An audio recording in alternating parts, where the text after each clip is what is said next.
Hello बच्चों, नमस्कार, प्रणाम। मैं रमोद कुमार आप सभी का डॉक्टर MK इंस्टीट्यूट मधेपुरा में स्वागत है। मैं बायोलॉजी टीचर रमोद कुमार आप लोगों के सामने BPSC का जितना प्रीवियस ईयर का सवाल बायोलॉजी है वो मैं लेके आया हूँ।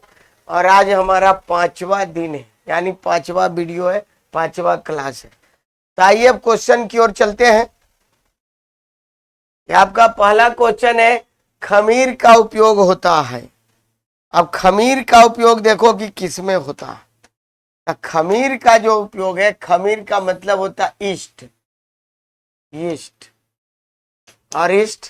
और इसका उपयोग चीनी बनाने में होता है। कैसे? मान लिए ग्लूकोज है C6H12O6, यहां पर ईस्ट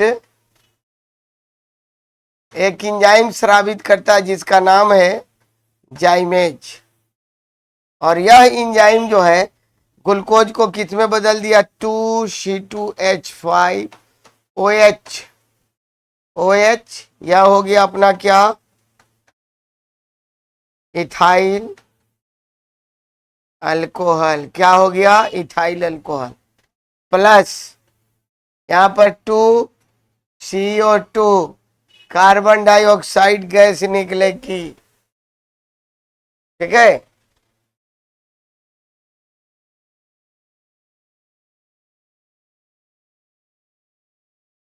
कार्बन डाइऑक्साइड इसलिए देखिएगा, जितना भी पेय पदार्थ है, जितना भी बिवरेज है, बियर हो, लिम्का हो, उसमें देखिएगा झाग बनता है।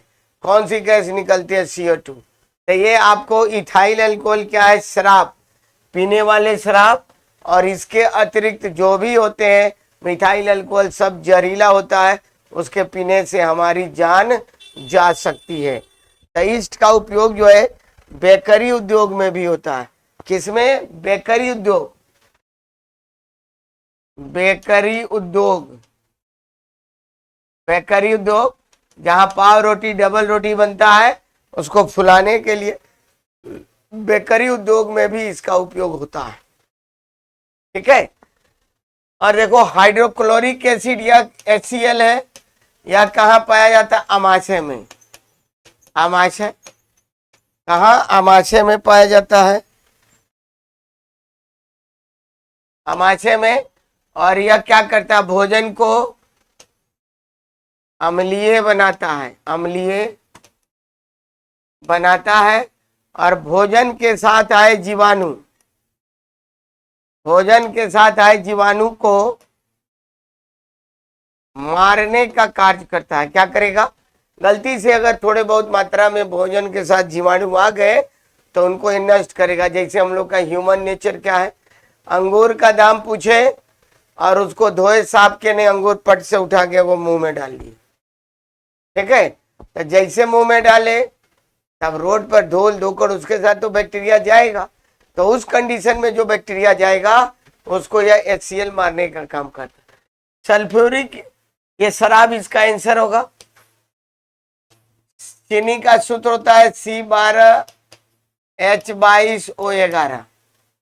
और ये सल्फ्यूरिक एसिड ये कहाँ पाया जाता है? बैटरी में। बैटरी कहाँ पाया जाता है? बैटरी में। सल्फ्यूरिक एसिड कहाँ पाया जाता है? बैटरी में। इसको देखिएगा वो पानी के रूप में आता है, इसको हम तेजाब भी बोल सकते हैं। ठीक है। नेक्स्ट, निम्न में से कौन सी क्रिया, ध्यान से, कौन सी क्रिया पृथ्वी पर हो रहे कार्बन चक्र में ऑक्सीजन को बढ़ाती है?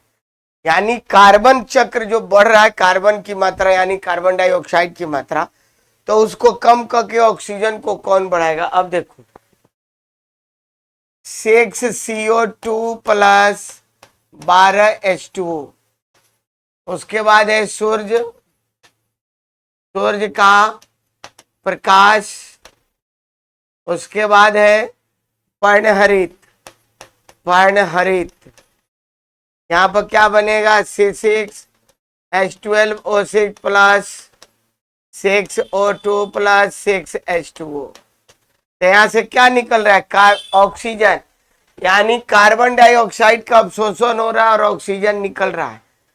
तो वायुमंडल में कार्बन डाइऑक्साइड की कम मात्रा होगी और ऑक्सीजन की बढ़ेगी। तो किसमें? तो ये प्रकाश संश्लेषण का रिएक्शन है। तो प्रकाश संश्लेषण की क्रिया में कार्बन चक्र में ऑक्सीजन को बढ़ाता है, यानी ऑक्सीजन की मात्रा बढ़ेगी। और प्रकाश संश्लेषण के लिए 4 चीज का होना आवश्यक है। कौन कौन? CO2, जल, सूर्य का प्रकाश और पर्णहरित। कौन कौन? CO2, जल, सूर्य का प्रकाश एवं पर्णहरित। ठीक है, ये चारों का होना क्या है? आवश्यक है। इन चारों में से कोई एक भी एब्सेंट होगा तब प्रकाश संश्लेषण की क्रिया नहीं होगी। तब एब्सेंट कौन होता है? सूर्य का प्रकाश। जाड़े के दिनों में, बरसात के दिनों में देखिएगा, जब सूर्य का प्रकाश नहीं निकलेगा तब प्रकाश संश्लेषण नहीं होगी। तो उस दरमियान फल और फूल कम निकलते हैं। इसलिए देखिएगा जब कस के बारिश होगा तब, कस के ठंडा पड़ेगा तब सब्जियां महंगी हो जाती है। अभी 8-10 दिन बारिश नहीं ना हुआ, सब्जी महंगा हो गया, फिर देखो धूप निकलने लगा, सब्जी सस्ता हो गया। तो यही कारण है। तो ये हो गया प्रकाश संश्लेषण से। श्वसन में ऑलरेडी CO2 निकलता है और ATP का फुल फॉर्म हो गया एडिनोसिन ट्राइफॉस्फेट। इसका निर्माण होता है। ATP को क्या बोलते हैं? Energy currency. क्या बोलेंगे? एनर्जी करेंसी कहते हैं। ठीक है। कार्बनिक पदार्थों का क्षय, श्वसन, ज्वालामुखी उद्भोदन से ये पॉल्यूशन होता है। ठीक है। तो प्रकाश संश्लेषण की क्रिया में कार्बन चक्र में ऑक्सीजन की मात्रा को पौधे बढ़ाते हैं। ठीक है। निश्वसन के समय डायफ्राम होता है। तो निश्वसन के समय में डायफ्राम कैसा होता है? तो जैसे निश्वसन का मतलब ये इस तरह का हो जाएगा, गुंबदाकार। निश्वसन में क्या होगा? गुंबदाकार होगा। ठीक है, इसको याद कर लीजिएगा। निम्नलिखित में से कौन सी एक गैस वातावरण प्रदूषक मानी जाती है? यानी वातावरण में प्रदूषण कौन गैस फैलाती है? ठीक है। तब वातावरण में सबसे अधिक प्रदूषण कौन फैलाती है? तो सल्फर डाइऑक्साइड SO2। और इसी से क्या होता है? अम्ल वर्षा। अम्ल वर्षा क्या होगा? अम्ल वर्षा। किससे? SO2 से क्या होता है? अम्ल वर्षा होता है। ठीक है।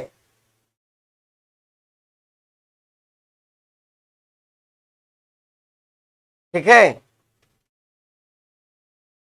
अम्ल वर्षा एसिड रेन जिसको बोलते हैं। और इसी अम्ल वर्षा से क्या होगा? बारिश जब होगा तो पत्तियां वत्तियां गल जाएगी। व्हाइट रंग के इमारत जो होंगे तो वो क्या होंगे? पीले पड़ने लगेंगे। ठीक। ऑक्सीजन ओजोन से पराबैंगनी विकिरण आता है। पराबैंगनी विकिरण, जिससे ग्लोबल वार्मिंग हो रहा। नाइट्रोजन का फिक्सेशन होता है धान के खेतों में। प्याज में SO2 गैस भी पाया जाता है। प्याज में क्या पाया जाता है? SO2 गैस जल में घुलकर या क्या बनाएगा? H2SO4। और यही H2SO4 जब आंख में पड़ता है, प्याज जब काटते हैं तो SO2 निकलेगा। वायुमंडल में जो नमी है, जल है, उससे प्रतिक्रिया करेगा। अब प्रतिक्रिया करने के बाद H2SO4 बनाएगा। और यही H2SO4 जब आंख में पड़ता है तो आंख से आंसू निकलते हैं और आंख से क्या होगा? जलन होगा आंख में। क्लियर? डॉक्टरी मृत्यु की घोषणा कब होगी? डॉक्टर साहब जब देखते हैं तब मरा हुआ आदमी को कब कहेंगे कि मर गया है? क्या क्या क्रियाएं होगी जिसके चलते जो है आदमी क्या हो गया? मर गया। ठीक है। क्या क्रियाएं होगी जिसके चलते आदमी मर गया? तो देखो, सबसे पहले जब हम डॉक्टर किए जाते हैं तो डॉक्टर साहब ये नाड़ी देखते हैं। नाड़ी यहाँ पर देखेंगे, जितना हमारा हार्ट बीट होता है उतना ही हमारा पल्स रेट होता है। हार्ट बीट और पल्स रेट सेम होते हैं। ठीक है। क्या होंगे? हार्ट बीट और पल्स रेट क्या होंगे, सेम होते हैं, ठीक है। और जैसे बुखार उखार लगेगा तो हार्ट बीट भी बढ़ेगा, पल्स रेट भी बढ़ेगा। तो देखिएगा यहाँ पर बीपी मापने वाले मशीन लगाते हैं और उसी से यहीं से नाप लेते हैं, ये जितना उतना, ये लबडब की आवाज होती है, हमारी हार्ट बीट है। तो नाड़ी गति का बंद होगा। अगर यहाँ पर पल्स रेट नहीं है, आदमी मर गया, हृदय गति रुक गई, डॉक्टर साहब यहाँ आला लगाएंगे, यहाँ कुछ अगर आवाज नहीं आया फिर कहेंगे खत्म। ये दोनों हो गया। आंख की पुतलियां स्थिर हो जाना, फैली गई हो प्रकाश पड़ने पर। अब देखो आप कितनों सोए रहिए, यहाँ पर ऐसे आंख बंद करके आप सोए हुए अवस्था में आंख को खोल के अगर इस पर लाइट जलाया जाए तो पुतली में, प्यूपिल में जो ब्लैक रंग का है, एक आंख में काला जो है उसमें भी एक काला है। मान लीजिए ये काला है और इसमें भी एक छोटा सा काला है, वही है प्यूपिल। ये मान लो इसमें ये छोटा सा काला है, इस बड़े काला में भी एक काला है। तो उसमें हम लाइट जलाते हैं तो उसमें फ्लक्चुएशन होने लगता है। तो जैसे फ्लक्चुएशन होगा तो आदमी जिंदा है, अगर मर गया तो उसमें कोई फ्लक्चुएशन नहीं। तो ये तीनों की स्थिति देखकर ये पता चलता है कि आदमी मर गया। तो में थे सभी तीनों अगर स्थितियां हो तो आदमी क्या होता है, मरा हुआ होता है। नाड़ी में गति नहीं होगा, हार्ट बीट नहीं होगा, हृदय जब आवाज धड़कता है तब कैसा आवाज करता है, लब और डब। लब का मतलब सिस्टोलिक, सिस्टोलिक, और डब का मतलब डायस्टोलिक, ठीक है। तो सिस्टोलिक डायस्टोलिक होगा। और एक स्वस्थ व्यक्ति में ब्लड प्रेशर का मान 120/80 मिलीमीटर पारा का दाब mmHg होता है। 120 क्या है, सिस्टोलिक, और 80 क्या है, डायस्टोलिक है। दो धड़कनों के बीच 0.8 सेकंड का अंतर होता है। जब हाई ब्लड प्रेशर और लो ब्लड प्रेशर होता है, ये नॉर्मल कंडीशन है, 1 सेकंड से भी कम की अवधि होती है दोनों के बीच का अंतर। लेकिन हाई ब्लड प्रेशर में भी ये घटता है और लो ब्लड प्रेशर में ये बढ़ जाता है, जो दोनों स्वास्थ्य के लिए क्या है, हानिकारक है, ठीक है। कणीय तत्व क्या है, ठीक। अब देखो कणीय तत्व होता क्या है, एक तत्व है। कणीय तत्व क्या होता है, तो कणीय तत्व जो होते हैं ये आपको वायु में प्रदूषण फैलाने वाले, वायु में उपस्थित अत्यंत सूक्ष्म कण होते हैं जो फॉग के साथ, हवा के साथ उड़ते रहते हैं, वही कणीय तत्व है जो वायु प्रदूषक है। क्या करेंगे, वायु प्रदूषण का काम करते हैं, ठीक है। और लाइकेन को क्या कहा जाता है, जैव इंडिकेटर, जैव सूचक। जैव सूचक इसलिए कि जिस एरिया में वायु प्रदूषण अधिक होता है उस एरिया में लाइकेन नहीं होता है। तो जिस एरिया में लाइकेन नहीं है समझिए उस एरिया में वायु प्रदूषण अधिक है। और लाइकेन जो है कवक और एवं शैवाल के सम्मिलित रूप को लाइकेन कहता है। यह दोनों क्या है, सहजीवी संबंध है। सहजीवी संबंध का मतलब होता है दोनों को फायदा होता है, दोनों को एक दूसरे से फायदा होता है, उसको सहजीवी संबंध कहेंगे। जल प्रदूषण, घरों से जितना अपशिष्ट साबुन डिटर्जेंट नदियों में जाते हैं या जितना अचरा कचरा है सब, उससे जल प्रदूषण। मृदा पोल्यूशन, जितना हम खाद बीज पेस्टिसाइड वगैरह छिड़कते हैं उससे मृदा पोल्यूशन होता है। क्या हो जाएगा, वायु प्रदूषण। क्लियर। निमोनिया एक संक्रमण है। निमोनिया संक्रमण किससे है, निमोनिया का संक्रमण किससे होता है, ये डिप्लोकोकस निमोनी एक बैक्टीरिया है, ये खासकर बच्चों में होता है। सर्दी खांसी के प्रॉब्लम होता है जिससे क्या होता है, फेफड़ा में प्रॉब्लम हो जाता है। इसलिए देखिएगा फेफड़ा में कलभंसन शुरू होता है, जिसको ऐसे ऐसे धक धक करने लगा, जिसको बोलते हैं पाजर मारना। ये क्या होता है, फेफड़ा से संबंधित है निमोनिया।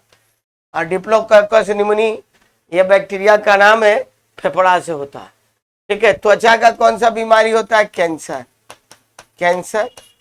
और रक्त में रक्त कैंसर भी होता है। और तंत्रिका से क्या होता है, पागलपन, पागलपन, सोचने समझने की शक्ति खत्म। और पक्षाघात भी होता है, लकवा, लकवा भी तंत्रिका के प्रॉब्लम से होता है। ठीक है, तो फेफड़ा से संबंधित ये रोग है निमोनिया। क्लियर?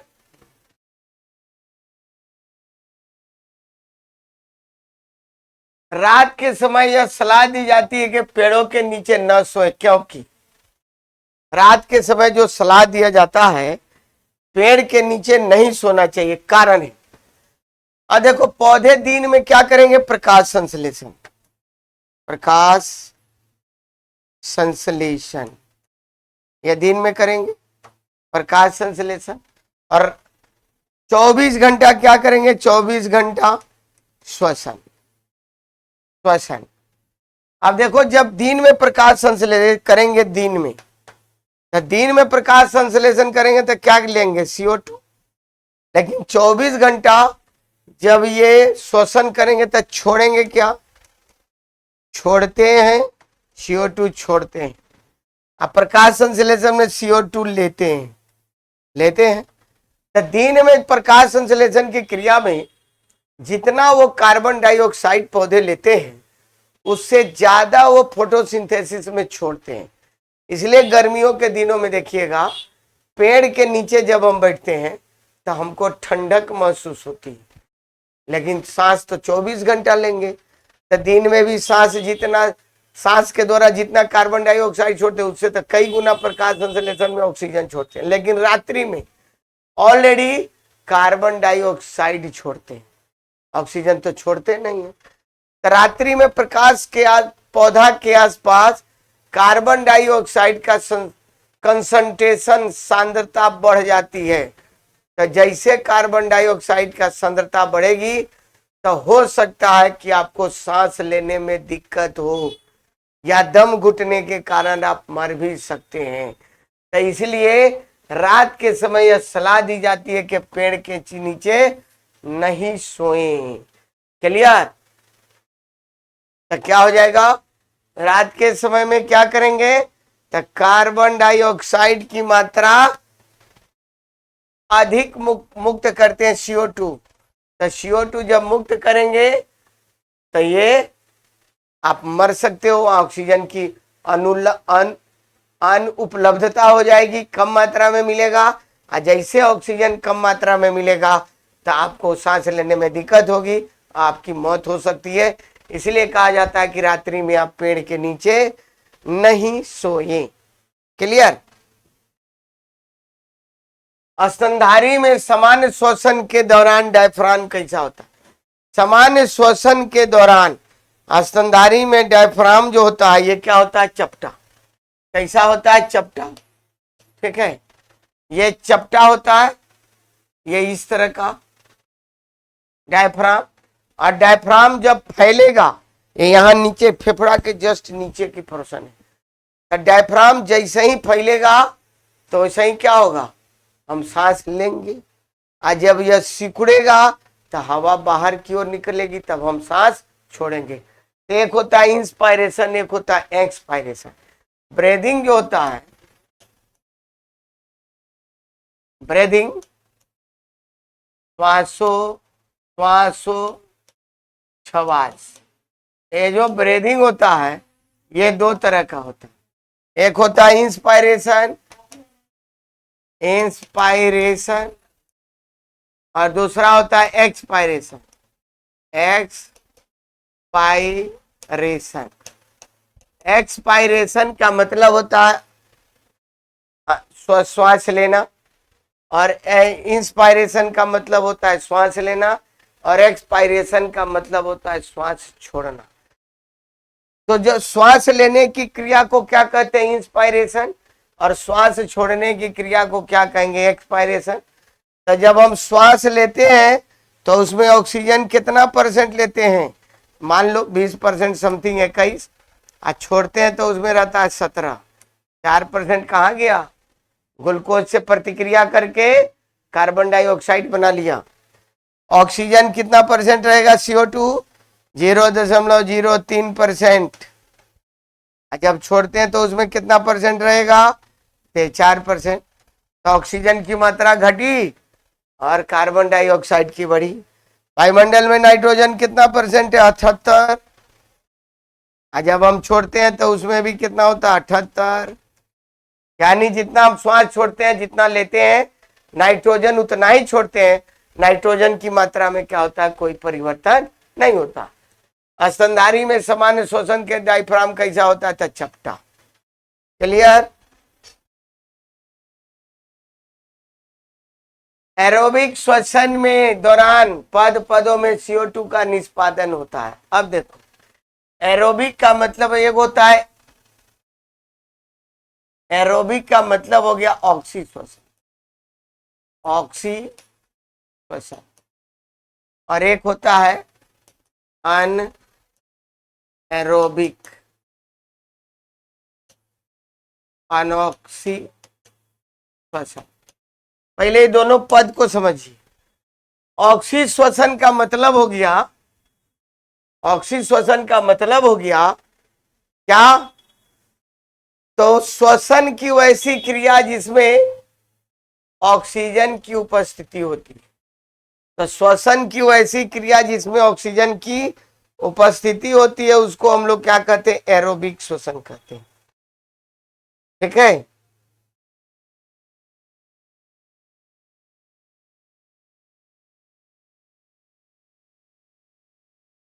और एक क्या हुआ? Anaerobic respiration. तो श्वसन की वैसी क्रिया जिसमें ऑक्सीजन के अनुपस्थिति में श्वसन की क्रिया होती है। तो एरोबिक श्वसन के दौरान कितने पदों में CO2 का निर्माण होता है? अब देखिए एरोबिक श्वसन में क्या होता है। तो जब हम ऑक्सीजन लेंगे तो C6H12O6 प्लस 6O2 ऑक्सीजन लिए तो टूटेगा क्या? 6CO2 plus 6H2O plus energy. तो कितना ऑक्सीजन कार्बन डाइऑक्साइड निकल रहा? कितना निकल रहा? 6 गो। तो कितना पदों में CO2 का निष्पादन होता था? 6 पदों में। कितने? 6 पदों में। लेकिन अनॉक्सी श्वसन जब होगा तब वहां 3 होगा।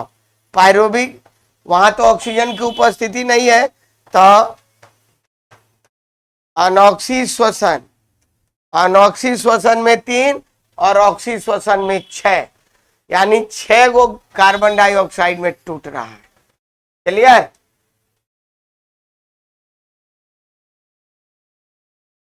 शरीर की प्रतिरोधक क्षमता से जुड़ा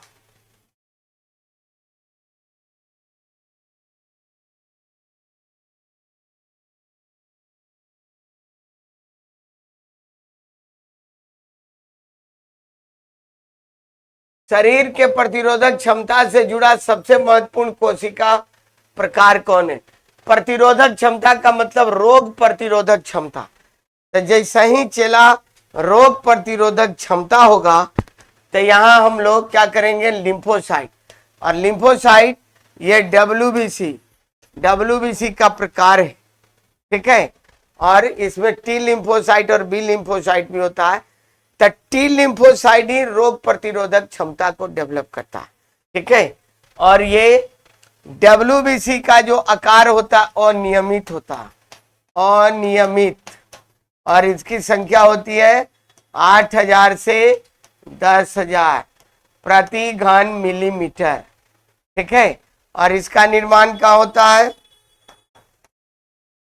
अस्थि मज्जा, और मरेगा कहाँ? रक्त में। ये दोनों का निर्माण कहाँ हो गया?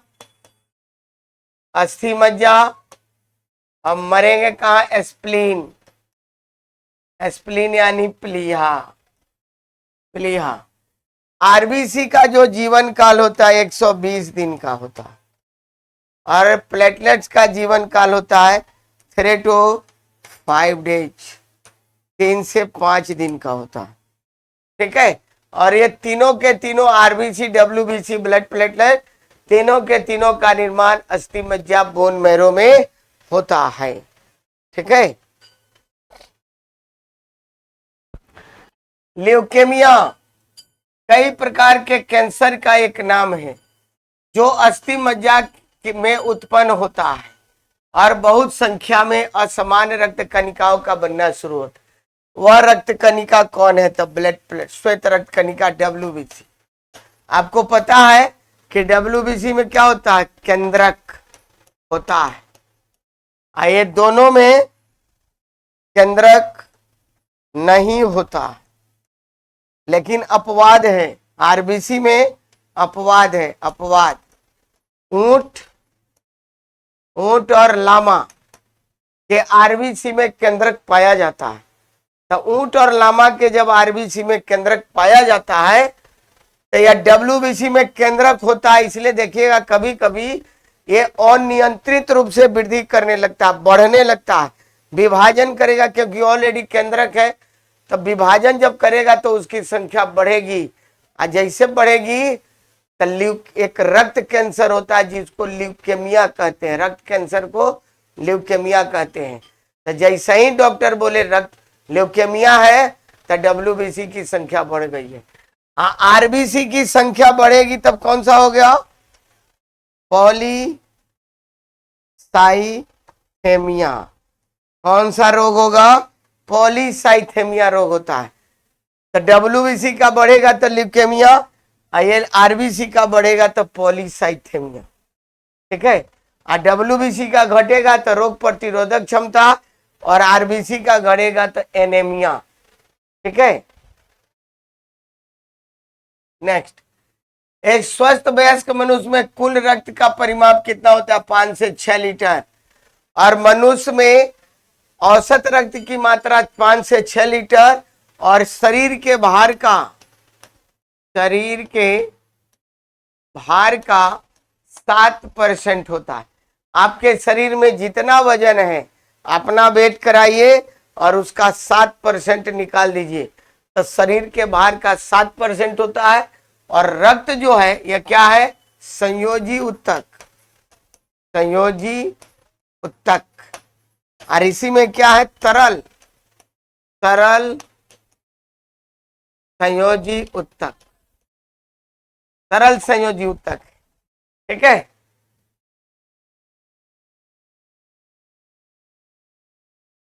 हेमोग्लोबिन का क्या कार्य है? अब देखो,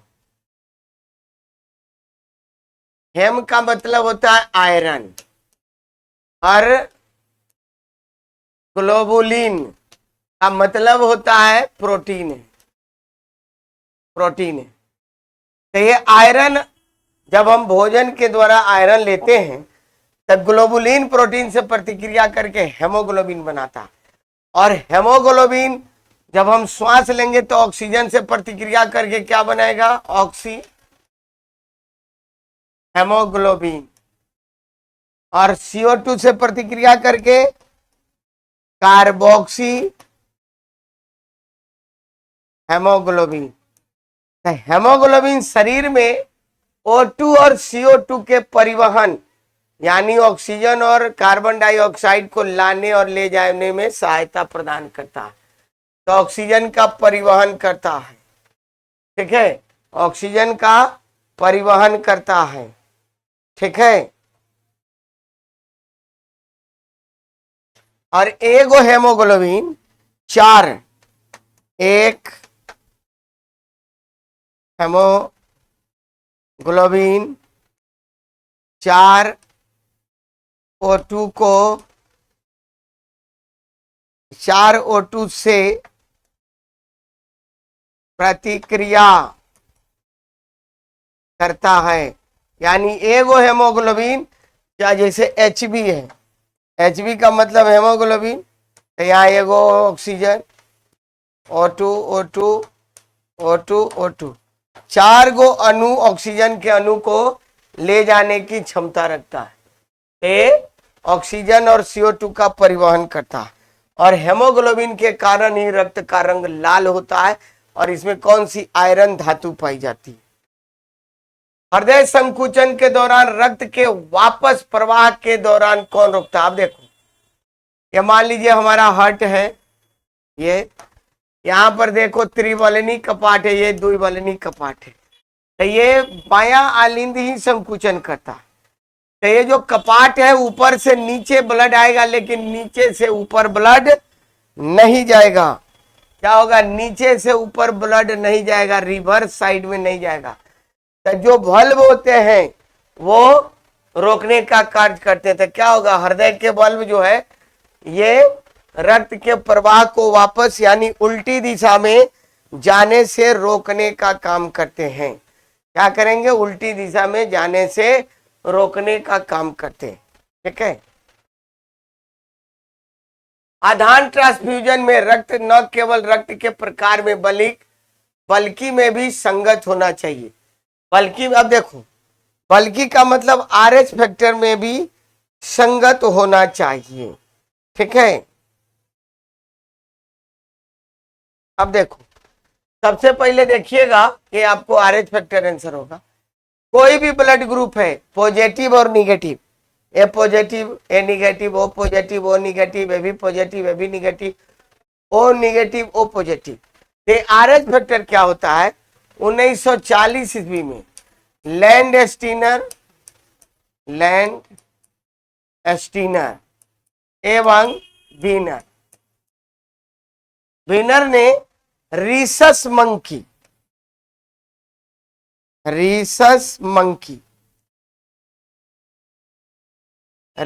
मंकी में एक विशेष प्रकार का प्रोटीन देखा और जिसको इन्होंने एंटीजन कहा।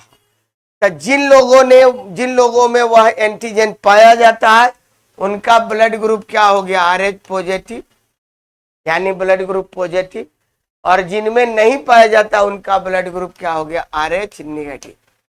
क्या हो गया, RH निगेटिव। तो पहले तो किसी को कोई दे देता था, अब है पॉजिटिव वाले को देंगे, निगेटिव वाले को देंगे।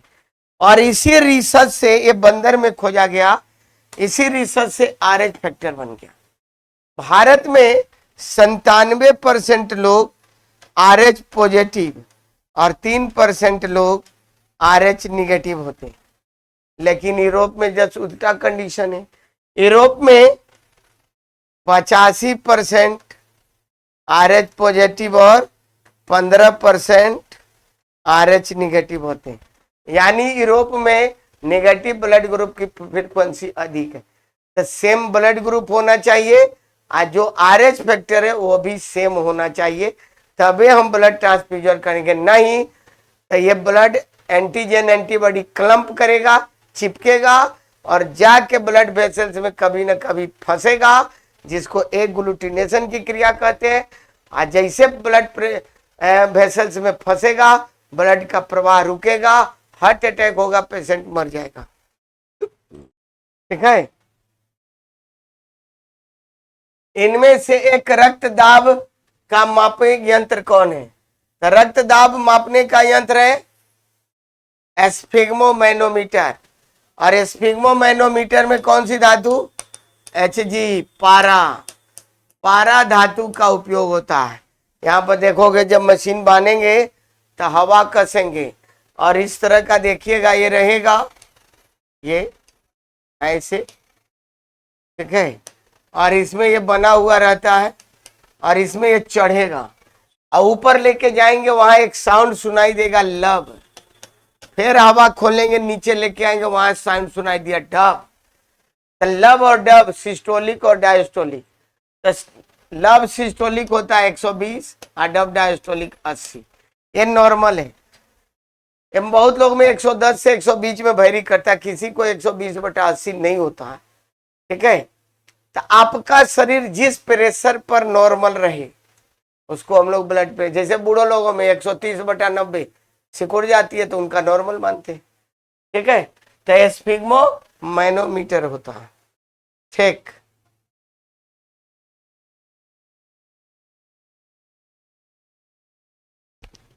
अब आइए नेक्स्ट क्वेश्चन। मनुष्य के शरीर में किस अंग में लिम्फोसाइट का निर्माण होता है। तो लिम्फोसाइट चला क्या है, WBC। ठीक है, लिम्फोसाइट क्या होता है, तो WBC है। लिम्फोसाइट का जो निर्माण होता है ये कई जगह होता है, दिल्ली में भी होता है, अस्थि मज्जा में भी होता है WBC का, और एक जगह होता है thymus, thymus gland, thymosin hormone स्रावित करता है, थाइमोसिन, और यह थाइमोसिन लिम्फोसाइट के निर्माण में सहायक होता है। अस्थि मज्जा में WBC, तिल्ली में भी, तो इसमें से उपयुक्त में से एक से अधिक होगा, तिल्ली में भी और ये अस्थि मज्जा में भी थाइमस लिम्फोसाइट का निर्माण होता है। ठीक है, निम्नलिखित में से कौन रक्त के संचालन में मदद करता है, रक्त के संचालन में मदद कौन करेगा। ठीक है, तो रक्त के संचालन में चला मदद कौन करता है, तो ये आपको एरिथ्रोसाइट, RBC का दूसरा नाम हो गया एरिथ्रोसाइट। तो रक्त के संचालन में यानी उसको ट्रांसपोर्टेशन में, उसको O2 CO2 में कौन मदद करता है, एरिथ्रोसाइट। लिम्फोसाइट, मोनोसाइट, उसके बाद है बैसोफिल्स, लिम्फोसाइट, बैसोफिल्स, एस्नोफिल्स और न्यूट्रोफिल्स, न्यूट्रोफिल्स, ये सब क्या होते हैं, WBC के प्रकार है। आइए, ब्लड प्लेटलेट्स क्या करेगा, रक्त को थक्का, रक्त को क्या करता है, थक्का बनाता है। WBC 5 प्रकार के, eosinophil, basophil, neutrophils, lymphocyte, monocyte, और ये ब्लड प्लेटलेट्स क्या करेगा, रक्त को थक्का बनने में सहायक होता है। क्लियर।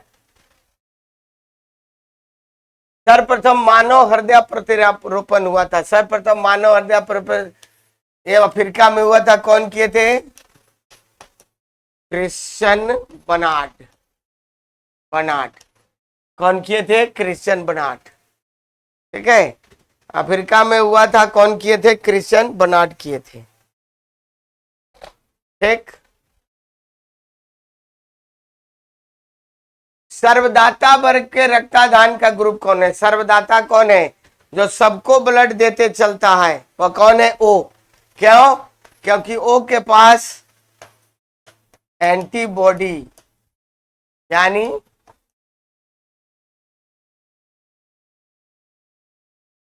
O के पास एंटीजन, एंटीजन प्रतिजन नहीं होता है, इसलिए यह सबको देता है। और ये है सर्वग्राही, सर्वग्राही ये भी, क्योंकि इसके पास क्या नहीं होता है, एंटीबॉडी यानी प्रतिरक्षी, तो इसके पास एंटीबॉडी नहीं होता है और इसके पास एंटीजन नहीं होता है। ठीक है, तो ये भी सबसे लेता है, एंटीबॉडी नहीं होता है, वो सबको देता है, एंटीजन नहीं होता है। क्लियर। सार्वभौमिक स्वीकार रक्त समूह क्या अभी बताए हैं, कौन रक्त समूह सबको देता है, क्यों, क्योंकि उसमें एंटीबॉडी नहीं होता है। क्या नहीं होता है, एंटीबॉडी नहीं होता है, क्योंकि एंटीबॉडी ही एंटीजन को मारने का काम करता है। तब मान लो कि ये भी राजा है, उसके पास सेना ही नहीं है, तो लड़ेगा कौन, तो इसलिए वह सबसे लेता है और वो सबको देता है। मायोग्लोबिन में कौन सी धातु होती है, अब चला, जैसे मायोग्लोबिन हो गया, तो ये मायोग्लोबिन कहाँ पाया जाता है, तो ये मायोग्लोबिन आपको पाया जाता है ये मांसपेशियों में, मांसपेशीय प्रोटीन, मांसपेशी प्रोटीन, और इसमें क्या, जैसे मायोग्लोबिन होगा तो क्या पाएगा, लोहा, ग्लोबिन है तो लोहा, तो मायोग्लोबिन कहाँ पाया जाता है, ये आपको मांसपेशियों में पाया जाता है। ठीक है,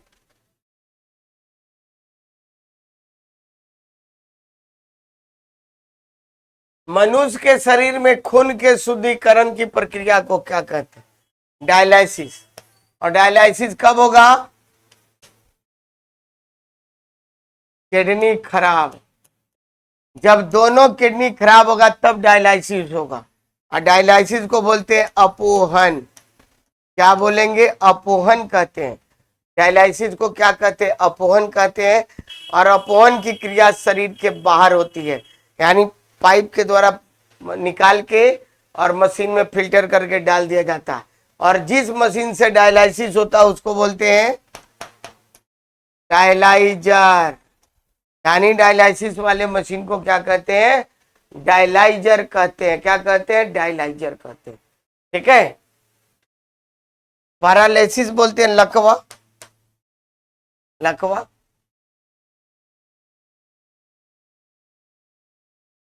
निम्नलिखित में से किसकी कमी से मधुमेह रोग होता है? मधुमेह मतलब डायबिटीज। तो शरीर में इंसुलिन, इंसुलिन की कमी से मधुमेह रोग होता है।